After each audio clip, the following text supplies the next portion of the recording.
Welcome to this artist walk and talk with Nord Vital. I'm really happy that we can make this tour, this guided tour through the exhibition today. It's a great honor to have you here, Nord. My name is Thorsten Sadowsky. I'm the director of the Museum Der Moderne Salzburg. And I have to tell you that the museum is still closed due to the COVID-19 pandemic situation. So we are happy to tell that we are able to open the museum next week on the 8th of December. So we are really looking forward to that. But now we have the very exclusive possibility to talk with Nord Vital about the exhibition, and it's really a preview we can offer today. So, the title of the exhibition is Ir, that is from the Rheto-Romanic language, and that means to go. So that's sort of label for your work, I think. Can you tell us a little bit more about that? Yeah, going. Yeah? I sat down on the table and I wrote in 6 minutes 50 times going. And then I did on the same time coming. But it was only possible to do half the time. Okay? Meaning like probably it's nicer to go than to come back. Let's say if you go to play as a child, it's probably better than coming home, right? And I choose this because I go. I've been always traveling a lot, which is not atypical for a person who comes from where I grew up in the mountains. We were forced to leave also. And so it's something rooted in our language, in our culture, in Romansh, also the literature. It's based actually on going, in going to Italy, becoming pâtissier and so on. So like that's why I choose as a title. It's also nice because it's so short, right? Only 2 words. But you always come back. That's to come back to the Lower Engadine, the place where you are grown up, and it looks like that the landscape you're grown up. And so it's very important for your work. Also the memories, and that you feel a very close connection to that area.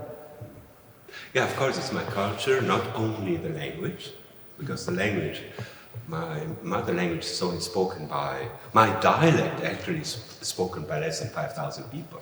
So like to come back there and speak your mother language. But of course also growing up there, I think it was a great base because it formed you. Certain things like, we were going through the exhibition, you see sculptures which are quite high up. That's where I concentrate, where I'm able to concentrate better. I was not aware for a long time why that is, until I went back again to the Engadine and saw also how the people, for example, if you talk to a farmer, he always looks, or she always looks up to the mountain, because that's where the first snow falls, where the mountain goats are, and so on, no? So it's actually this kind of angle, and the other thing is the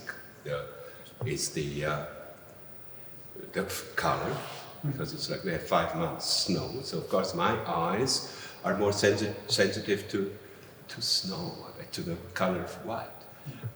So these are like basic things that go through all my work in all these years. Behind us there's a brand new work that's combining different purposes, and as far as I know, that is you created that work for a special place in Patagonia. Yes, the house in Patagonia, this island of Latona, is caved out of the mountain. It's 55 meters into the mountain. It's one piece of marble. The floor is one piece of marble. And then I was thinking, what kind of furniture should I put there? I mean, you know, in the middle, it's kind of like an open room. Mm-hmm. And I wanted to do something very concentrated, kind of like a multifunctional sculpture, which is like, as you can see here, it actually has at least 3 functions, maybe even more. I mean, you have a table, you have a bed, you have also a chandelier on top, and here could be a kitchen setup. I like the idea. I always like the idea of having one object that has more functions.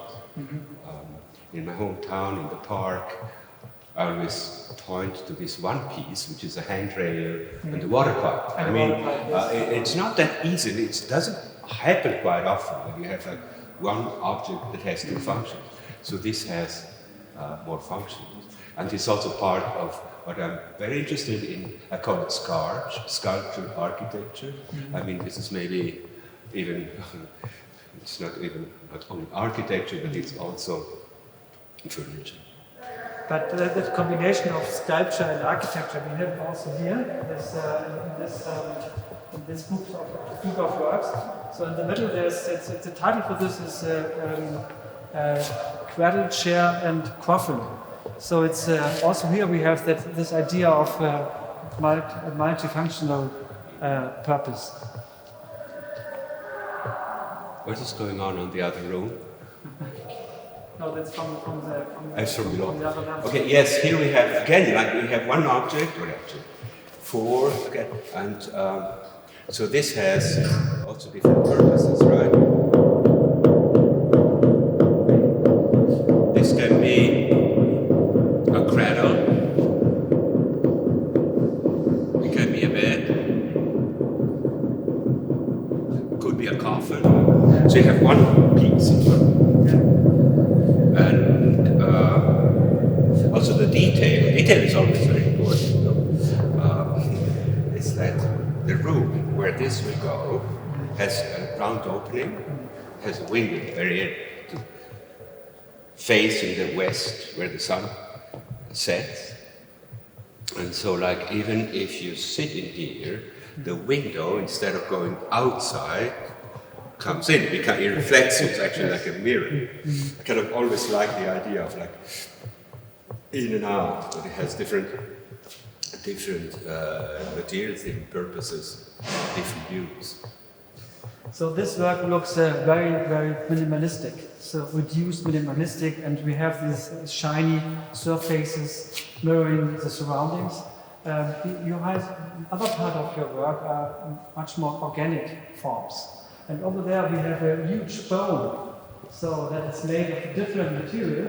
And can you tell us a little bit more about the background, so the context of this work, please? First of all, I picked up the bones, and I think I was also in Chile at the time, I don't know exactly.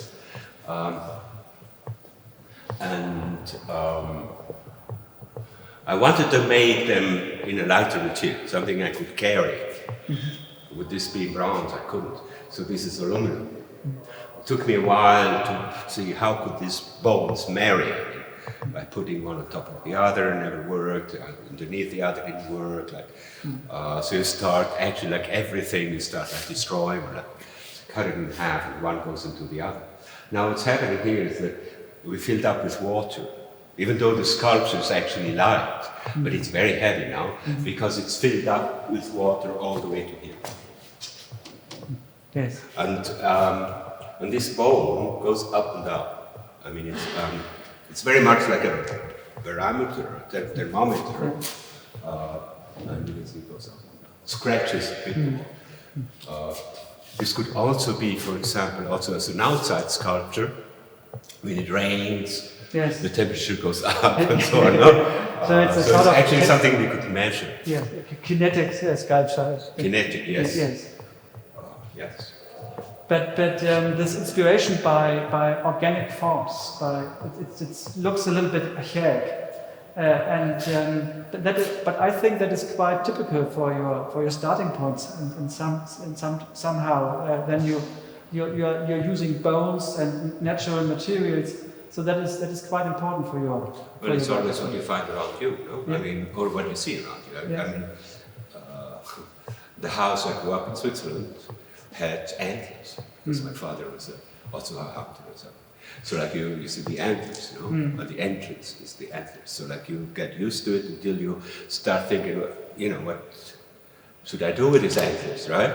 So on one side it has 4 points, on the other side it has 3, right? So you stand in front and say, okay, I give myself a minute to write something on, you know, 4 and 3. So you say, oh, fuck you, right? So these things that you're always surrounded by, of course, I mean, it can always take. Okay, let's continue with your drawings. In fact, we are talking about drawings, but I mean, these drawings are in some parts 3-dimensional, so it's sort of installation as well, and sort of collages with founded materials. So, and that is it looks wonderful. We have about more than 120 drawings on this wall. 140? 140, okay. And it looks like a really deep view in your cosmos, in your visual cosmos. And we can see inspirations by mountains, by travel experiences, by urban experiences. There are a lot of narratives connected to these drawings. And so how important are these drawings for your work, for the process of your... Yes, they're very fast. They're born very fast. They're, as you said, like they're storytelling, actually, you know? Like Walter Benjamin, like it's like, I think it's very important that each of them has its own life. Each of them maybe branches out to something which is not. I mean, for example, the barking of my dog, right? Like, this drawing. That's here, yes. Yeah, so it could be like, woo, woo, woo, woo, woo, woo, woo. Right? So it becomes something visual, but it's also a sound. For example, 9 days, yes. Aspirin that you take, Yes. 9 days. Yes. Each one has its own life, and they're all done in Rio, in my studio in Rio, and since about 2 or 3 years, they don't have a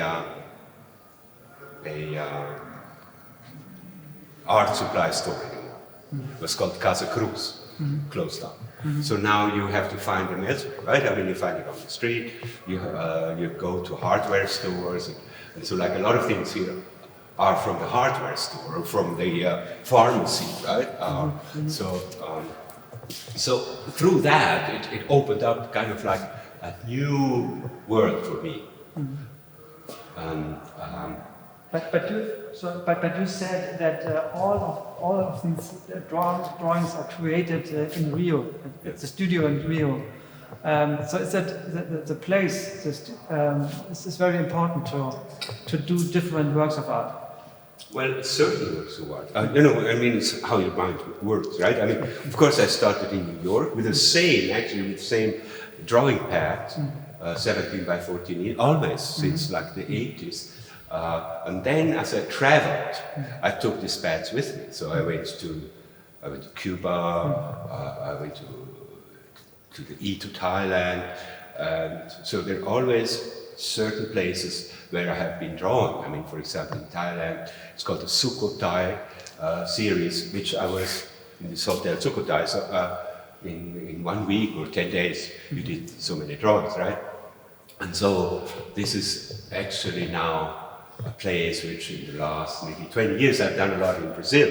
And then I had this studio in Brazil, which actually has the floor is earth. And over there, there's this one drawing where you can see like me walking actually in the studio. With your footprints, yes. Yes. And then of course it goes on in, as I said before, like this is something you find, this is something you will find. And also, like, what is wonderful about doing this is that actually you can imagine also a place that you're not in. It's very warm, it's very hot. So what you do, you start drawing ice. Yes, okay. Just to cool you off, to have the idea that actually it's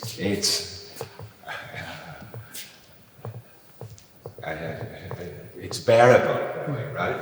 Here again, an ice wall, or a mountain, of course. And yes, there are a lot of mountains in Florence, yes. And like I saw once 3, and then it's like a Matterhorn. And this is... this one, yes. Yes, I can read Nietzsche, the German philosopher Nietzsche. So what is the background, the context of this work? Well, Nietzsche, he lived in the valley where I grew up in Engadin. He lived in Sils, and he had terrible headaches. And also, then in this room that he was living in, that he was renting, he made 2 things. So one is like the tablecloth. Yes. And he also chose the wallpaper, and it was green, of course, kind of like something that would help him. And so this is actually the original wallpaper that the director of the Nietzsche house gave to me, and so it turns into a drawing. And again, like mountains, and sometimes you really run out of materials. I mean, then you only have, for example, you have Toblerone, and you're like, I remember being in Cuba, there was nothing else, but I had some Toblerone, so out of Toblerone comes a mountain, and so on. Yes, I think it's really poetic to look at this wall of drawings, because there are so many stories that we can imagine and that are connected to. We have also mappings. There's a highway from Los Angeles, and you are using many different. Things from the night. Yes. Some are like some are brooms that turn into a hole, or you have like the alphabet. This is from the pharmacy, and so on. Everyone has its own little life, and I think to put them together, it's actually like a bit like a small cosmos, no? Yes. Of stories. Absolutely. Me falling from the horse, which just happened to me, and so And on this side we have also another group of works that is very interesting, because you started, I think in the 80s you started with these pole sculptures. So to combine these poles with the sculpture on the top of it, and I can remember a photo from New York. Depicting you on the Broadway with a pole animal. So that's a long pole, and on the top of it it's a black animal. So that looks very rough. So it looks like nature is invading the big city. Well, it's like again. I mean, it was not unusual to do that in Engadin. When I did that, and the neighbor looks into the door and says, yes, you have an animal and a pole." But then when that was shown in Los Angeles, this is cruel. So this whole aspect was new to me. But in fact, it's just like very practical for me, because as I said before, I can really concentrate much better up there than on eye level. Would be completely different if I would be from Holland. Would be also, the sculptures would be much more colorful if I would be from South America. So you have to stick with what is given to you and what you have. You already mentioned your project Sketch, so the combination of sculpture and architecture. And here on the top of the pole we have a special architecture. So that is the house to watch the sunset. and that is something you started with in Nietzsche in Africa. So that was the first. Yeah, that was a very important moment in my life. I mean, on the 10 years, when I went back to Nietzsche and start building again. I mean, you know, growing up as kids in the Engadine, we always built something. We had so much time. We only had to go to school 7 months. We were off 5 months. And so we spent pretty much in the wilderness, in the woods, and we built houses. And so like to go back to that passion again, that Africa opened that to me again. And so like start building different houses and especially the most important time of the day is when the sun sets. It's dramatic. It's, you can almost hear it. It's nothing to do with what we have here, right? So every day you're there like looking at the sunset. And then I got this place outside of the city in an oasis. So there were palm trees. So like I had to have something that I was able to see this daily spectacle in front of you. And so I built this house. And it was actually, the idea was only to watch the sunset. That's what it's called. Because it's not, what I built is not a house in the conventional sense. But how did the local people react? So I think you came there because you was very much interested in the Tuaregs, and that was the first impulse to go to. Well, of course, I mean, because us, like here, right? The name of this exhibition, go. Yeah. I'm attracted to people who are constantly on the move. I mean, my friends are constantly on the move in Africa. They're all day, like the Pearl. They're constantly moving, right?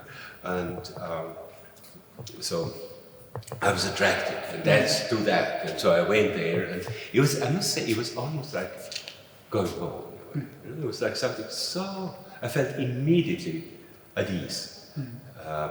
And so then when I started building the school and building many things out of mud, out of earth. And then one day I came to them and said, okay, let's build a house to watch the sunset. And it's going to be in four stories. I said, well, that's impossible. You know, that's impossible, you cannot do that. And then I started to build the stairs, which would hold up the tower. And they called me, il a perdu ses chèvres. You know, said like, oh, he lost his goat. You know, now he's going crazy. And then, I mean, it was a big challenge also for them. And when it was finished, I realized that actually this house is in itself pure, meaning you cannot add anything, you cannot subtract anything. You know. So it was like in itself is what it is. And at that time, then the idea was to build one on every continent. So you can go to one place around the earth and always see this. I mean, Yes. and always be, in a way, at home, at least being in the same house. And how many houses to watch the sunset have already built? So far there are 3, Yes. and 2 are in, well, one is going to be shown at the Biennale this year or next year in Venice. That's in aluminum, and that goes to the island in the South Pacific, this island called Famecito. So it's going to be, at the end it's going to be 5. Great. Yes, I think we can continue in the next gallery. So, and there we have a lot of camels.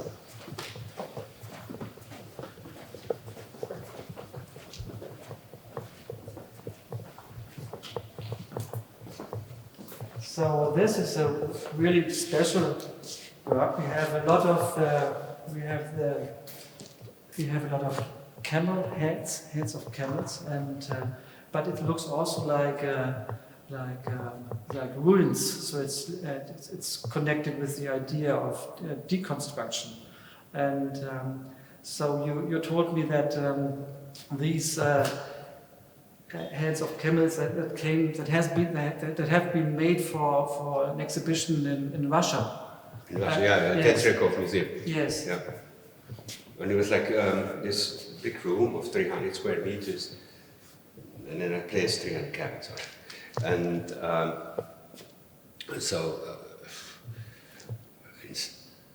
so when they were gone to the next exhibition in Bielefeld, González Bielefeld, I just decided with my brother we should just throw them on the wall.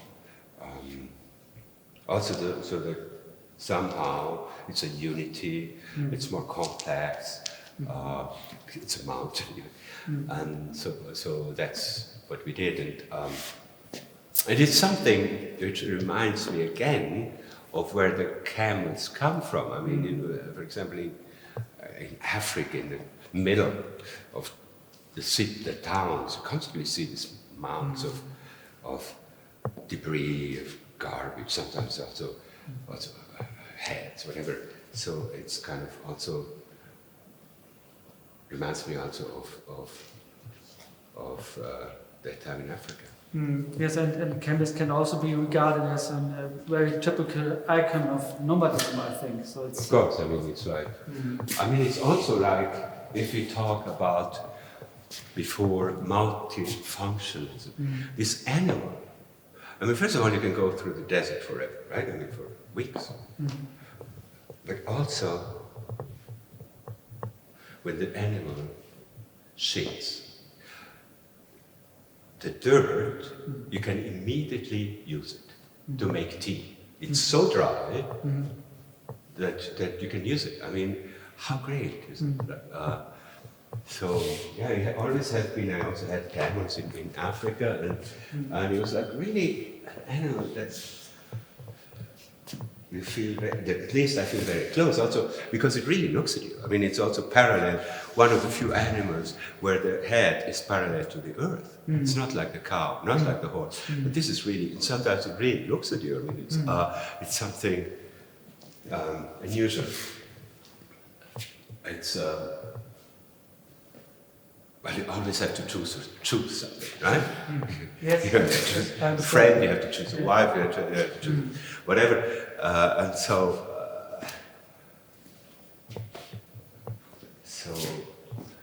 camel. Yes, and on this wall we have a really huge wall, and so there is.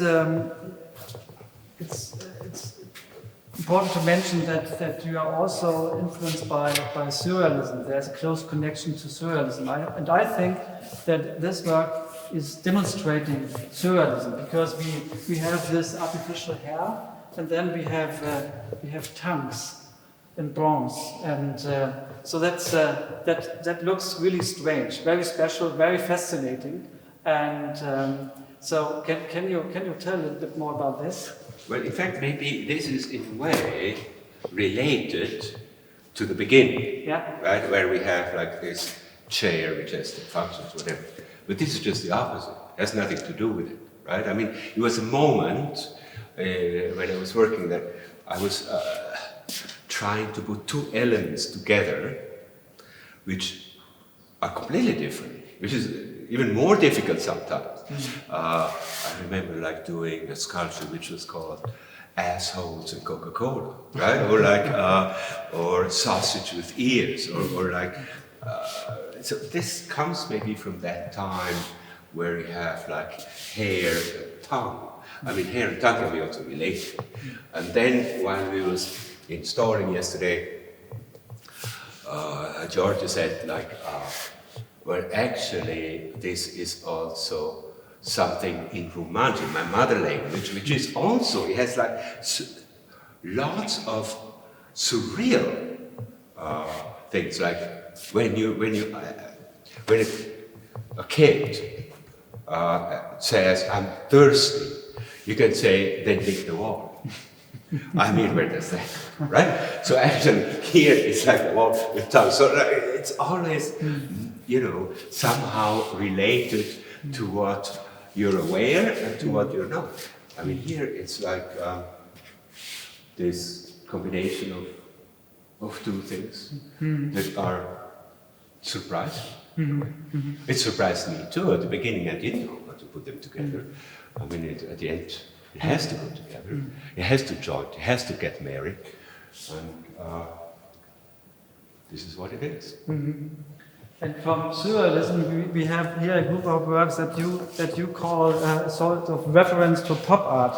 So I mean we know that from agriculture. So we know that. So it's actually a little, maybe a step forward. This is actually what you see. It's not what it is. Yes, it's a visual trap. Yes. Yeah, I mean, yes. And I told you that this is phenomenal, beautiful valley, place in the Upper Engadine, actually very close to where Nietzsche was, right? Silberplatte.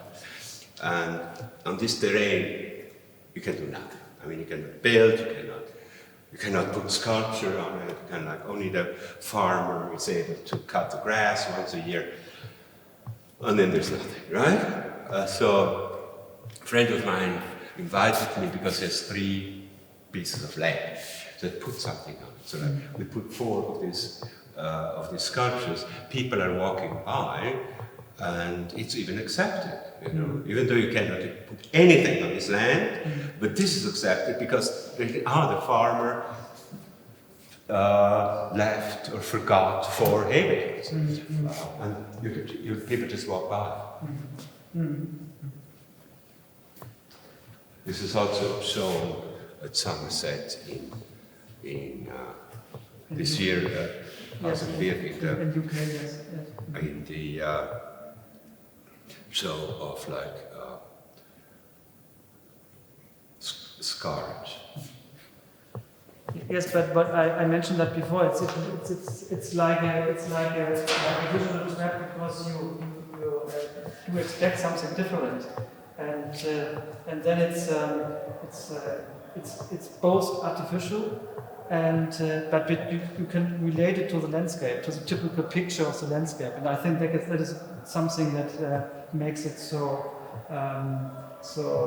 special. So. Strange. We just installed like 20 minutes ago, right? And while installing, for a split second, I had this vision of France West. We once had an exhibition in Belgium, and the title was like relations to nature. Okay, and he said, my work has nothing to do with nature. I'm actually working against nature, right? Which is fantastic. That's probably why his work is so great. But here, it's actually something which, for me, is the first time maybe that I also will go into that direction, because this is not something that is what you see. Yes, but at the end of the wall of the gallery, so we have this again a work on poles, and that is showing. The title is half animal, half man. So it's showing it's a portrait of Not Vital on the left side, and on the right side we have a donkey. So it's a sort of metamorphosis we can see here. So and you told me that the people in Send, the village where you are grown up, so the people are called by the others from the other villages. The people, the inhabitants of Send, are the donkeys. So that's part of your local identity, I guess. Yeah, everyone knows that the people in my village are donkeys. But it's true. If you walk through town, look at the people, and they're really donkeys. Or like you go to the next village and they are pigs, and then you go to the next one and they are sheep. And the stories are pretty good though, because it really it goes to the point, right? And here it's like, it's in 8 pieces, because my name has also 8 letters. And so like how you slowly turn it down. Yeah. So I think it's the right place to talk about humor in your work. I think that's very important. So it's this kind of irony to work with that. So it's a strategy as well. I mean, this has a local connection, but it's also as an artist, it's a self-representation of an artist. This is really ironic. So it's yes. I mean, you have to. I like the idea. You have to, you have to try to put yourself a bit low, right? Yes. Or like say level, or like I think we learned that from Salvador Dali too. Mm-hmm. Yeah, I like it. I think I always need to have that. I mean, after all, we're artists. We're like, we have the freedom to do something. We can also be fun. There can also be great, inviting other people. Yesterday, when we did install this piece over there with Ahmed, he's from Egypt. Of course, like, wow, that's like camels, right? So he wrote Boulay.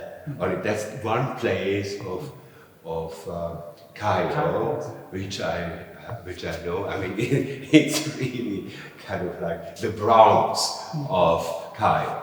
Boulay. And he writes that down. How great is that? No, that also someone is invited to participate. And you can do that only on the same level. Otherwise, I mean, no one would dare write something next to, right? But to do that, I love it. And that is based a lot on lots of humor. But I think that's really a strength of your work, that people from all places in the world can feel connected to your work because your work is connected to the world. So that's a good example for it, I think. So, but here we have something that is also very special. We can enter a sort of cave. So and that is we can go inside here. So come in. It's a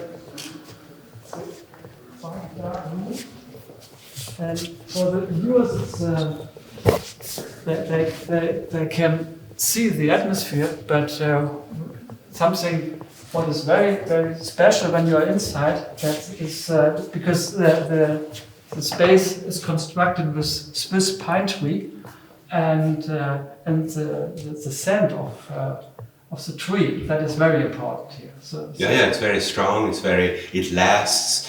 And here you have also two things. I mean, one is like the light that comes through, like almost being up in space in a way. You're looking at the stars and so on. But on the other hand, you have the smell, and it decreases your pulse. Okay. It calms you. My mother slept in a room like that, and she was over 100 years, right? I mean, it's really calming. And yes, this pine tree is used in all the Alpine regions, both in Switzerland and also in Austria. So it's really it's a very, very soft wood. Grows very slow, and gives off the scent. Yes, and it's really, really fantastic to be here. So because you feel totally grounded. So when you're inside, well, you feel like actually like in a womb. You feel like inside someone's belly or something. You know, I mean, you feel protected. It's dear to you. Yeah. Yes, when you lived in New York, you created New York Camel, also made of. I thought it would have been great at the time, today too, being in a busy city like New York, at one place where you can come home and relax, because we're constantly on the move.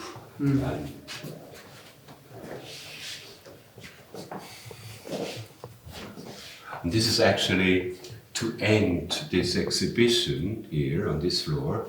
It's like that we, from going, can also maybe spend some time at in the same spot.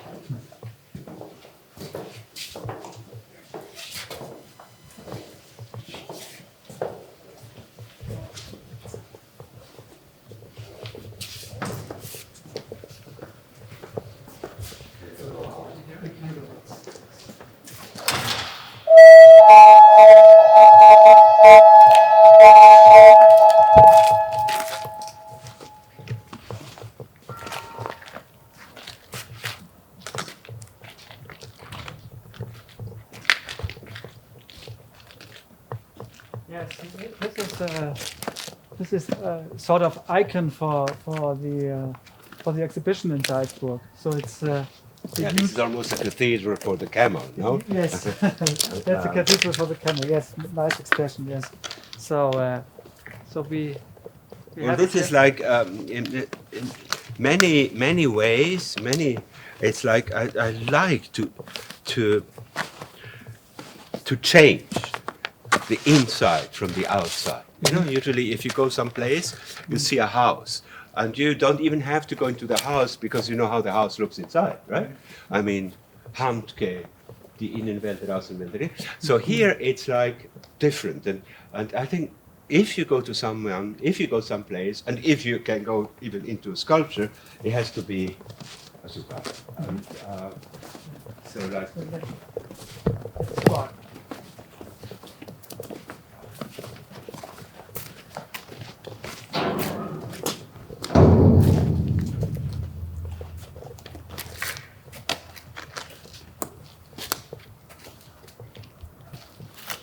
So this is glowing from within.